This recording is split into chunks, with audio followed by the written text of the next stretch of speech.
love a good story, but we identify with the story when we see ourselves in that story.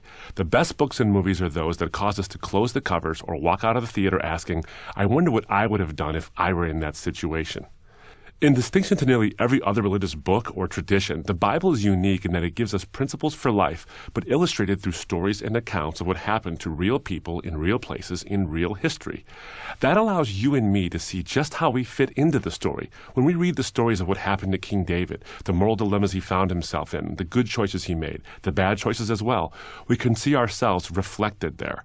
This allows us to see human history not just as a meaningless string of events that happened in succession until the universe grinds down to a halt. The biblical narrative tells us that the history has an overarching story with a plot, tension, and a point to it all.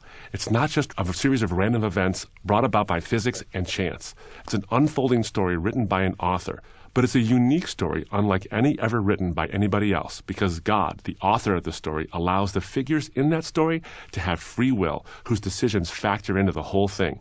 I'm one of those figures, and so are you. Seen from this broader perspective, the narrative of the Christian faith answers our deepest questions. Why am I here? Is there more to existence than what I experience every day? Do my choices really matter or not? Like every good story worth listening to or reading, the Bible has a beginning, middle, and end with a point to it all. But atheist Bertrand Russell says that we are merely random collocations of atoms. Richard Dawkins says that we are machines for propagating DNA and that that's our sole reason for living. But do you really think that? With our modern scientific achievements, we're able to map out DNA and see the grandeur and beauty of its configuration and how it's a complex and incomparably complex language for making a human being, for creating you in particular as a figure in the story of history. Is it any wonder then that the Bible says so much more than that you were built or designed? In Psalm 139, the Bible says that God knit you together in your mother's womb and that you are fearfully and wonderfully made.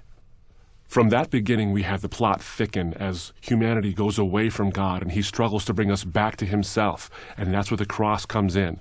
What the cross means is that your moral choices have consequences. What you do, say, and even think have relevance to God.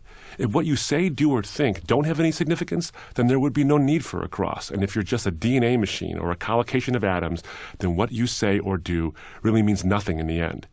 But if there's more to the story than that, something supernatural, then what you and I do has eternal importance. The cross is the ultimate statement about how important what you do is. The cross pays you the compliment of saying that what you do matters while offering you the forgiveness that comes from God himself, doing something about your situation.